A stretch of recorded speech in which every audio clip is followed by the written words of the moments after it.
Hello hall episode చూసే ఉంటారు. హాట్గా జరిగింది, చాలా బాగా జరిగింది. సెకండ్ డేనే ఈ రేంజ్ కంటెంట్, అసలు బిగ్ బాస్కి అయితే ఫుల్ మీల్స్ టీఆర్పీ వచ్చింది అనుకోవచ్చు. ఆ రేంజ్లో ఉంది కంటెంట్ అయితే. నాకు తెలిసి సెకండ్ డేలో ఒకవేళ వాళ్ళ కనుక టీఆర్పీ కనుక చూసుకుంటే ఇదే హైయెస్ట్ టీఆర్పీ రేటింగ్ కూడా అయ్యే అవకాశం ఉంది. ఆ రేంజ్లో ఉంది కంటెంట్ అయితే. ఓకే, బాగుంది. అయితే నేను ఒక పాయింట్ చెప్పాలనుకున్నా, సో అది దయచేసి వీడియో ఫుల్ అయినా పర్లేదు, క్లియర్గా చెప్పడానికి ప్రయత్నిస్తా. సో ప్లీజ్ దయచేసి అయితే వీడియో మొత్తం చూడండి అండి. నేను చెప్పింది విన్న తర్వాత మీ ఒపీనియన్ కూడా కామెంట్ చేయండి. కొంతమంది పెద్ద రివ్యూవర్స్, సో వాళ్ళు ఏం చెప్పినా చెల్లుతుంది అంటే మేము డిసైడ్ చేస్తామన్న విధంగా నాగమణికంటను మ్యాక్సిమం పాజిటివ్ వైబ్స్తోని లేపాలంటే తన పాజిటివ్ వైబ్స్ తీసుకురావాలి ఆడియన్స్లలో, అతని గురించి ఒక అటెన్షన్ క్రియేట్ చేయాలని చెప్పేసి అయితే అప్పుడే వెంటనే ఆయన విన్నర్గా ప్రొజెక్ట్ చేయడానికి ట్రై చేస్తున్నారు. అతను విన్ అవుతాడు, అతనికి పల్లవి ప్రశాంత్కు ఉన్నంత క్రేజ్ ఉందని అలా చేస్తారని చెప్పేసి ట్రై చేస్తున్నారు కొంతమంది పెద్ద రివ్యూవర్స్. ఈ ప్రాసెస్లో ఖచ్చితంగా ఇప్పుడు ఇదేంటి సెకండ్ డేనే కదా, ఒక 2 or 3 వీక్స్లో చూడండి నిఖిల్ మలయకల్ని ఏ రేంజ్లో నెగిటివ్ చేయాలో ఆ రేంజ్లో నెగిటివ్ చేసి చూపిస్తారు. ఖచ్చితంగా నెగిటివ్ చేసి చూపిస్తారు రివ్యూవర్స్. సో కాళ్ళు పెద్ద రివ్యూవర్స్ అయితే ఖచ్చితంగా చెప్తున్నా నిఖిల్ని నెగిటివ్గా ప్రొజెక్ట్ చేశారు. అమర్దీప్కి ఏ రేంజ్లో నెగిటివ్ అయితే ప్రొజెక్ట్ చేశారో అదే రేంజ్లో నిఖిల్కి కూడా నెగిటివ్ ప్రొజెక్ట్ చేసి ఈ నాగమణికంటను పల్లవి ప్రశాంత్ లాగా పాజిటివ్ వైబ్స్ ఎక్కువ క్రియేట్ చేస్తారు.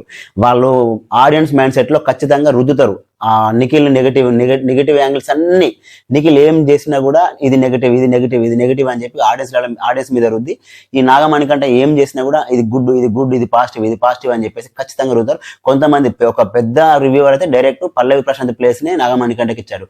అసలు చూసింది లేదు, చేసింది లేదు, అసలు ఆయన ఏం ఈవెన్ ఎపిసోడ్ అయినా కొంతవరకు కంటెంట్ ఉంది కానీ హౌస్లో లైవ్లో మొత్తానికి ఏం కంటెంట్ లేదు. బట్ అప్పుడే మరో పల్లవి ప్రశాంత్ నాగమణికంట ఏ విధంగా పల్లవి ప్రశాంత్ ఇప్పుడే ఆడియన్స్లో, అంటే నేను పెద్ద రివ్యూవర్ని, సో నేను ఏం చెప్పినా చెల్లుతుంది కాబట్టి నేను డిసైడ్ చేయాలి కాబట్టి ఈ నాగమణికంట మీద ఇప్పుడే పాజిటివ్ అటెన్షన్. అంటే పల్లవి ప్రశాంత్ పేరు చెప్పడం వల్ల వచ్చిన నష్టమే, నీకు వచ్చిన నష్టం అంటే ఇప్పుడు పల్లవి ప్రశాంత్కు ఎంత లేదనుకున్నా కొంతవరకు అయితే పాజిటివ్ ఉంది. నెగిటివ్ ఎంత ఉందో అంతే పాజిటివ్ కూడా ఉంది. ఆయనకు ఇంకా మంచి ఫ్యాన్ బేస్ ఉంది. ఇప్పుడు ఆయన ఫ్యాన్ బేస్ అందరూ ఈ నాగమణికంటను చూసే ప్రాసెస్ అంతా కూడా అదే పాజిటివ్ మైండ్తోనే చూస్తారు.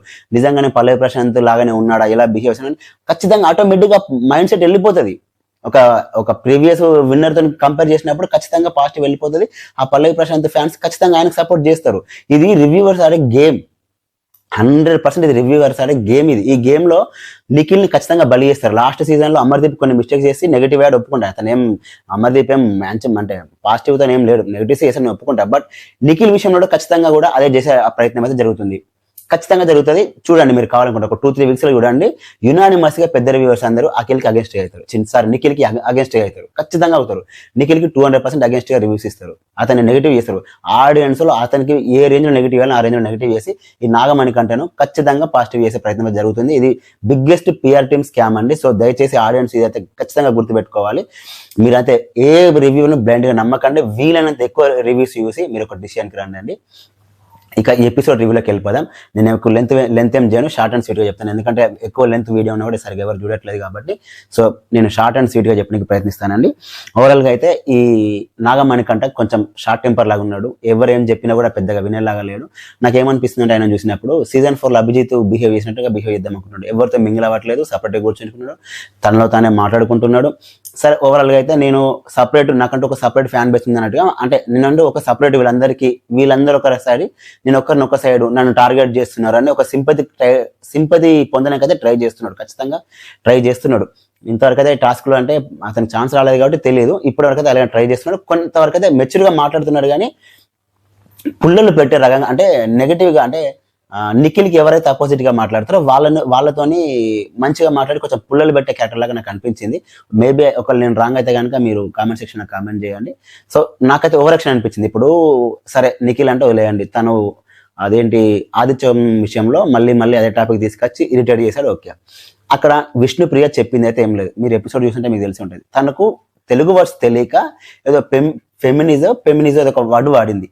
దానికి కూడా ఆయన తీసుకోలేకపోతున్నాడు. ఈ మాత్రం కూడా తీసుకోకపోతే ఇంక హౌస్లోకి రావడం ఎందుకు? బిగ్ బాస్ హౌస్లో ఖచ్చితంగా అన్నీ ఉంటాయి, అది తీసుకోవాలి. ప్రతి దానికి నువ్వు నెగిటివ్ చూసుకుంటే నువ్వు కూడా ఒక నెగిటివ్ అవుతావు. నువ్వు కూడా అందరికి నచ్చిన రూల్ లేదు కదా, నీకు ఎవరు నచ్చినప్పుడు నీకు కూడా ఎవరు నచ్చిన రూల్ లేదు. సో ఖచ్చితంగా అయితే అటెన్షన్ గ్రాప్ చేయడానికి బాగా ట్రై చేస్తున్నాడు, బాగా అంటే బాగా ట్రై చేస్తున్నాడు. బిగ్ బాస్ టీం కూడా అతని మీద బాగా ఫోకస్ చేసి ఎక్కువ శాతం ఎపిసోడ్ అతన్ని షో చేయడం జరిగింది. ఓకే చూడాలి, నాకు తెలిసి అయితే ఈ సీజన్ కూడా వన్ సైడ్కి వెళ్ళేలాగానే ఉంది. అండ్ నెక్స్ట్ వచ్చేసి శేఖర్ భాష అండ్ అమ్మాయి పేరేంటి సోనియా, శేఖర్ భాష అండ్ సోనియా. శేఖర్ భాష ఆరెంజ్ ఫ్రూట్స్తో ఆడుకోవడం అయితే ఇది ఫుడ్ విషయం కాబట్టి సెన్సిటివ్ ఇష్యూ కాబట్టి ఈ విషయంలో అయితే శేఖర్ భాష అయితే మిస్టేక్ అండి. ఆ సోనియా రేజ్ చేసిన పాయింట్ కరెక్టే, బట్ ఆ సోనియాకి ఆ పాయింట్ ఇచ్చింది నాగమణికంట, ఇది నాకు నచ్చలే. ఒకవేళ ఇప్పుడు ఇన్ని చెప్పిన నాగమణికంట అదేదో ఆయన నుంచి అతని నోటి నుంచి రావచ్చు కదా. ఇప్పుడు నిఖిల్ ఏం మాట్లాడినా ఇంటరప్ట్ చేసిన నాగమణికంట, అలాంటి అప్పుడు ఇతనే ఆ పాయింట్ చెప్పచ్చు కదా, శేఖర్ భాష గారు మీరు చేయడం తప్పని అతని డేట్ చెప్పచ్చు కదా.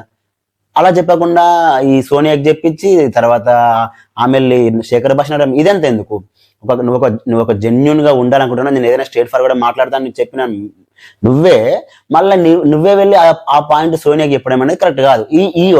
ఈ దొంగాటలు అయితే బాగున్నాయి ఇతని దగ్గర, ఎందుకంటే ఇక్కడ నేను ఎక్స్ప్లెయిన్ చేస్తాను. ఈ టైప్ ఆఫ్ దొంగాటలు అయితే బాగున్నాయి, ఇదేదో తేడా కొట్టేలాగానే ఉంది క్యాండిడేట్. సరే చూద్దాం ఇంకా.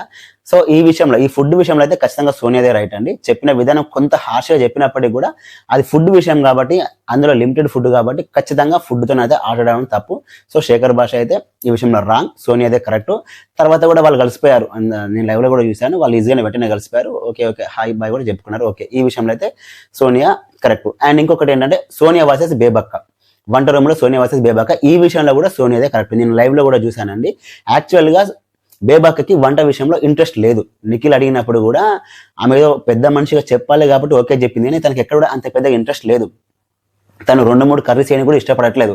2-3 కర్రీస్ చేయడం కూడా నా వల్ల కాదు, ఒక కర్రీ అంటే ఓకే డే మొత్తం అడ్జస్ట్ చేసుకుందాం అనుకుంటుంది. మనం ఏ సీజన్ లో చూసినా కూడా నెంబర్ ఆఫ్ కర్రీస్ చేసుకొని తిన్న వాళ్ళు ఉన్నారు. సో ఈమెకు పెద్దగా ఇంట్రెస్ట్ లేదు వంట మీద, నెగ్లెన్స్ అయితే ఉంది, అదైతే కరెక్టే అండి. సో ఆ పాయింట్ ఆఫ్ వ్యూలో కూడా సోనియా బాగానే రేజ్ చేసింది వాయిస్. నేను ఫస్ట్ సోనియాని చూసినప్పుడు పెద్దగా ఏముంటుంది అనుకున్నా, కానీ టాప్ 5 కంటెస్టెంట్, డైరెక్ట్ చెప్తున్నా కదా, టాప్ 5 కంటెస్టెంట్. ఫీమేల్ కంటెస్టెంట్ లో అయితే ఇప్పటి వరకు అయితే ఎక్కువ వాయిస్ రేజ్ చేసి పాయింట్ టు పాయింట్ మాట్లాడి చాలా వరకు అయితే అది సోనియానే, ఖచ్చితంగా సోనియానే. మాక్సిమం పాయింట్ మాట్లాడుతుంది, వాయిస్ రేజ్ చేస్తుంది, కరెక్ట్ గా మాట్లాడుతుంది ఈ సోనియా. వెరీ ఇంప్రెసివ్ సోనియా గారు అయితే. అండ్ ఇక టాస్క్ విషయానికి వస్తే ఆ గేజ్ ఉంటుంది కదా, దాంట్లో తాడు అందరూ చూసే ఉంటారు. ఆ తాడు మీద ఎవరైతే ఎక్కువసేపు ఉంటారు అంటే స్పిన్ ఉంటుంది, స్పిన్ బోర్డ్ కి కలర్స్ ఉంటాయి. ఆ స్పిన్ బోర్డ్ లో వచ్చిన కలర్ ని ఈ గేజ్కున్న కలర్ తాడులను కట్ చేస్తారు. సో కట్ చేసే టైంలో ఆ కట్ చేసే తాడు మీద ఎవరైతే ఉంటారో వాళ్ళు వేరే తాడు మీదకి వెళ్ళిపోవాలి. సో లాస్ట్ ఎవరు మిగులుతారో వాళ్ళు గెలిచినట్టు. ఈ టాస్క్ కొంచెం ఇంట్రెస్టింగ్ గా ఉంది. ఈ టాస్క్ లో నాకైతే నా దృష్టిలో అయితే నిఖిల్ కాకుండా నైనికనే విన్నర్. ఎందుకంటే జస్ట్ తన హెయిర్ అనేది టచ్ అయింది. హెయిర్ అనేది కామన్, అసలు తన బాడీ టచ్ అయితే డిస్క్వాలిఫై చేయాలి, బట్ హెయిర్ అనేది హెయిర్ తోని డిస్క్వాలిఫై చేయడం అయితే నాకు ఎందుకు ఫేర్ గా అనిపించలేదు. ఆ రూల్ కూడా లేదు, అది అసలు అన్ఫేర్ డిసిషన్ నా వరకు అయితే. తన హెయిర్ టచ్ అయింది అని చెప్పి తనని అయితే డిస్క్వాలిఫై చేయడం నాకు నచ్చలేదు. నాకైతే ట్రూ విన్నర్ అయితే ఖచ్చితంగా నైనికనే చాలా బాగా ఆడింది. అంతమంది మేల్ కంటెస్టెంట్ లో చాలా టఫ్ ఫైట్ ఇచ్చింది, చాలా బాగా ఆడింది. గుడ్, తనకు మంచి ఫైటింగ్ స్పిరిట్ అయితే ఉంది, బాగుంది. అండ్ సెకండ్ టాస్క్ లో కూడా చాలా అంటే చాలా బాగా ఆడింది. ఏది అవి ఉన్నాయి కదా, వాటిని అన్నారు మాస్క్ లాంటివి ఉన్నాయి కదా, అవి ఇక్కడ పెట్టడం అనేది, అదే ఆ టాస్క్ లో కూడా చాలా బాగా, సెకండ్ టాస్క్ లో చాలా బాగుంది. ఇందులో యష్మి గౌడ్ అయితే అసలు ఆమె మినిమం కాంపిటీషన్ కూడా ఇవ్వలే ఆ టాస్క్ లో. సెకండ్ టాస్క్ లో అసలు మినిమం 1% కూడా ఆమె కాంపిటీషన్ ఇవ్వలే. ఏదో జస్ట్ అలా వెళ్ళి ఇలా రావడం, అసలు ఆమెకు ఇంట్రెస్ట్ లేదు. వాస్తవం, అసలు టాస్క్ విషయంలో ఆమె జీరో, ఖచ్చితంగా జీరో. అసలు నేను చూడండి, మీరు కావాలనుకుంటే ఎపిసోడ్ వెళ్ళి తను ఎక్కడ కూడా ఇంట్రెస్టింగ్ ఆడిందే లేదు, సరే మినిమం ట్రై చేయలేదు. నబిల్ బాగా ఆడాడు, శేఖర్ భాష కూడా పర్లేదు బాగా ఆడాడు, నైనిక అయితే సూపర్ తోపు, చాలా అంటే చాలా బాగా ఆడింది. వాళ్ళ మధ్యలో ఈమె వెళ్ళి ఆడడం అయితే నాకైతే చాలా బాగా నచ్చింది.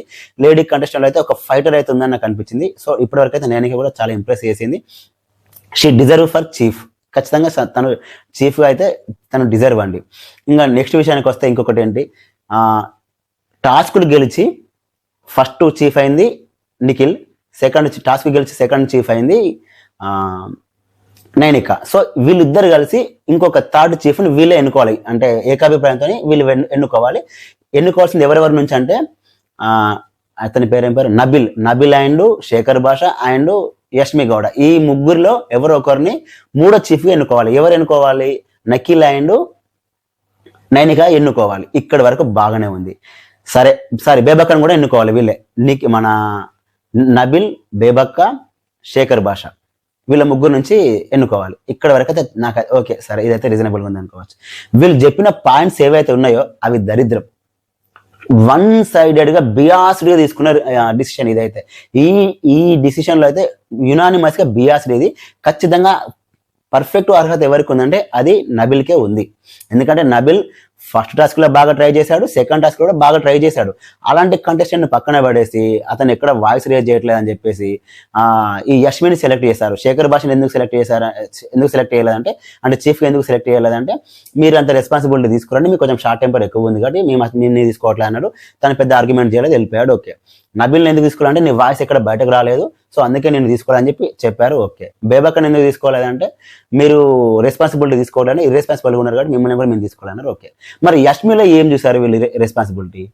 తను ఎక్కడ ఏం చేసిందని చెప్పి రెస్పాన్సిబిలిటీ చూశారు. తను ఏ టాస్క్ లో తను పర్ఫార్మెన్స్ చేసిందని చెప్పి తనను చీఫ్గా తీసుకున్నారు. ఇది బియాస్డ్ రివ్యూ. ఖచ్చితంగా చెప్తుంది ఇది బియాస్డ్ రివ్యూ. ఎందుకు అంటే అక్కడ సోనియా రేజ్ చేసిన ప్రతి పాయింట్ ఫ్యాక్ట్. ఎందుకంటే నిఖిల్ చీఫ్, నైనిక చీఫ్, వీళ్ళిద్దరు ఎలాగో స్ట్రాంగ్, వీళ్ళకి ఎలాగో కమాండ్ ఉంది. సో ఇతనికి నబిల్ని పెట్టుకొని అసిస్టెంట్ లాగా అట్లీస్ట్ అసిస్టెంట్ లాగా చూసుకొని అయినా అతనికి ఇన్స్ట్రక్షన్స్ ఇస్తే అతను చేస్తాడు కదా. అతని వాయిసే బయటికి రాలేనప్పుడు మీరు అతన్ని తీసుకొని వాయిస్ రప్పించాలి, కానీ మీరు అతన్ని సెలెక్ట్ చేయకపోవడం ఏంది? అతని మినిమం ఎఫర్ట్ ఉంది టాస్క్ లో. ఫస్ట్ టాస్క్ లో ఏది ఆ థర్డ్ టాస్క్ లో ఎఫర్ట్ ఉంది, సెకండ్ టాస్క్ లో తన ఎఫర్ట్ ఉంది, ఉన్నంతలో బాగానే మాట్లాడుతున్నాడు. అలాంటప్పుడు అతన్ని సెలెక్ట్ చేయకుండా యష్మిన్ ఎందుకు సెలెక్ట్ చేయడం? అంటే ఫ్రెండ్షిప్ కొద్ది బియాస్డ్ కొద్ది అయితే సెలెక్ట్ చేశాడు. నిఖిల్ ప్యూర్లీ మిస్టేక్ ఇది. ఖచ్చితంగా నిఖిల్ చాలా పెద్ద మిస్టేక్ ఇది. యష్మిని సెలెక్ట్ చేయడం అయితే టోటలీ రాంగ్ మిస్టేక్. అండ్ ఈ మిస్టేక్ ను రైజ్ చేసిన సోనియా గారు అయితే చాలా చాలా గ్రేట్. చూస్తూ ఊరుకోలే, క్వశ్చన్ చేయాలి. ఇలాంటి విషయాలు ఖచ్చితంగా క్వశ్చన్ చేయాలి. ఈ క్వశ్చన్ విషయంలో ఖచ్చితంగా సోనియా కరెక్ట్. ఎందుకంటే యష్మికి కూడా ఎక్కడ కూడా తను రైజ్ చేసింది లేదు. తను కూడా పెద్దగా వర్క్ చేసింది, నేను లైవ్ చూసాను మార్నింగ్ నుంచి, తను ఎక్కడ పెద్ద వర్క్ చేసింది కూడా లేదు. Totally blunder mistake. ఈ నైనిక కూడా ఖచ్చితంగా ఇన్ఫ్లుయెన్స్ అయింది. ఎవరు నిఖిల్ మాటలకు ఇన్ఫ్లుయెన్స్ అయిపోయి యష్మి పేరు చెప్పింది, కానీ దానికి పూర్తి అర్హత ఎవరికి ఉంది అంటే నబిల్కి ఉంది. నబిల్ టాస్క్ లో పర్ఫార్మెన్స్ బాగుంది. అతన్ని కనుక సెలెక్ట్ చేసి ఉంటే మీరు అతని గైడెన్స్ ఇస్తే అతని వాయిస్ ఇంకెక్కువ వచ్చేది. మీరు అతనికి సపోర్ట్గా నిలబడాల్సింది పోయి అతన్ని పక్కన పడేసి అసలు ఏ సంబంధం లేకుండా ఈ టాస్క్ లో మినిమం పర్ఫార్మెన్స్ లేని యష్మిని సెలెక్ట్ చేయడం ఎంతవరకు కరెక్ట్? ఈ విషయంలో టోటల్ గా నిఖిల్ అయితే నెగిటివ్ అయిపోయాడు. ఇది అయితే ఖచ్చితంగా అతనికైతే మంచిది కాదు. ఇప్పటి వరకు అయితే ఈ 2 days లో ఈ విషయంలో అయితే పూర్తిగా టోటల్ రాంగ్ అయితే నిఖిల్దే, ఖచ్చితంగా నిఖిల్దే. అందుకే సోనియా అంత ఆ లెవెల్లో రైజ్ చేసింది. ఇక్కడ శేఖర్ భాష ఒక మంచి లాజిక్ పాయింట్ తీసుకొచ్చాడు. నన్ను షార్ట్ టెంపర్, నేను ఎక్కువ హైపర్ అవుతానని చెప్పి నన్ను అన్నారు కదా, మరి ఇప్పుడు యష్మి కూడా అదే షార్ట్ టెంపర్తో లేచింది కదా, ఎవరి సోనియా మీదకి అని కూడా అడిగిండు. ఇది వ్యాలిడ్ పాయింట్ అండి, కరెక్ట్ గా అడిగాడు, చాలా కరెక్ట్ గా అడిగాడు. సేమ్ కదా, శేఖర్ భాష ఎలాగైతే సోనియా మీదకి అయితే ఫైర్ కొద్ది వెళ్ళాడు, అలానే యష్మి కూడా అతని మీదకి వెళ్ళింది, ఆమె మీదకి వెళ్ళింది కదా, సోనియా మీదకి వెళ్ళింది కదా. సో ఇద్దరులో సేమ్ క్వాలిటీ ఉంది కదా, అలాంటప్పుడు ఎట్లా సెలెక్ట్ చేశారు మరి యష్మిని? ఇది రాంగ్ డిసిషనే కదా, టోటలీ రాంగ్ డిసిషన్. ఖచ్చితంగా ఇన్ని సీజన్లు చూసి చూడడం వీళ్ళు మళ్ళీ ఇదే గ్రూప్ గేమ్ ఆడదాం అనుకుంటే కరెక్ట్ కాదు. ఒకటి మాత్రం ఫ్యాక్ట్ అండి, Telugu contestant versus Kannada contestants ఇది ఖచ్చితంగా జరుగుతుంది, జరిగేలాగా ఉంది. అలాగనే బిహేవ్ చేస్తున్నారు, ఖచ్చితంగా బిహేవ్ చేస్తున్నారు. ఇది అయితే టోటలీ రాంగ్ గా వెళ్ళే ప్రాజెక్ట్ అయితే జరుగుతుంది. మేబీ ఇది నిఖిల్ కనుక ఇది ఇలాగే కంటిన్యూ చేసుకున్న మాత్రం ఖచ్చితంగా నిఖిల్ మరో అమర్దీప్ అవడం గ్యారంటీ. అమర్దీప్కి ఏ రేంజ్ లో అయితే నెగిటివ్ ఫామ్ అయిందో ఇతనికి కూడా అదే రేంజ్ లో నెగిటివ్ కూడా ఫామ్ అయిపోతుంది.